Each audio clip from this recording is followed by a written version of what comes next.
On a les contenus vidéo, on produit des documentaires.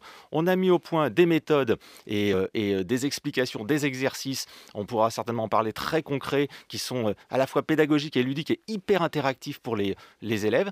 Et on sait faire des plateformes vidéo. Nous, c'est notre spécialité. On fait une plateforme vidéo, on sait l'éditer, tout ça. Et ben, on s'est dit, on va créer un ensemble de tout ça pour créer une plateforme, donc spicyeduc.com, voilà. et qui se met à disposition des enseignants, des documentalistes, des formateurs, toutes ces ressources, ces méthodes, ces fiches pédagogiques pour leur laisser en fait le loisir et l'opportunité permanente de construire voilà, c'est ça, leur c'est parcours. du matériel Exactement. Ce sont des pédagogique à ressources disposition. pédagogiques qui sont mises en numérique à la disposition. Nous, on travaille fondamentalement sur l'esprit critique. En fait, l'idée, c'est l'esprit critique a besoin d'exercice. Il faut l'exercer en permanence.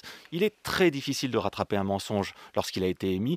On n'interdira pas aux gamins, aux jeunes d'aller sur les réseaux sociaux et effectivement, on est déconnecté souvent de leur manière de s'informer. En revanche, si on leur donne tous les outils, toutes les méthodes, tous les réflexes, des tas de ressources en fait personnelles auxquelles ils vont pouvoir Mais faire c'est appel surtout, en ça permanence. fait 6 ans, Jean-Bernard Schmitt, que vous expliquez qu'une fake news, pour qu'elle fonctionne, il faut qu'elle soit faite et qu'il faut qu'elle soit bien faite, qu'elle est éminemment pensée et construite.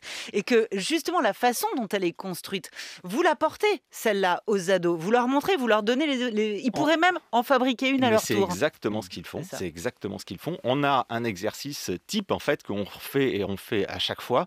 On demande aux jeunes de se mettre dans la tête de producteurs de mensonges, dans la tête de complotistes, et on leur fait fabriquer leur propre théorie complotiste. Pourquoi ? Évidemment, pour qu'ils comprennent comment fonctionnent les outils, pour qu'ils comprennent comment les complotistes, les menteurs, les producteurs de haine fonctionnent, comment ils voient le monde et comment ils arrivent à construire en fait des argumentations qui n'en sont pas, en étouffant sous une tonne d'argumentaires, on appelle ça le millefeuille argumentatif, en fait, en étouffant l'argumentation sous des milliards de preuves pour empêcher toute réflexion. Et en faisant ça, eh bien, ils comprennent, en fait, ils déconstruisent les méthodes et ils apprennent à les repérer.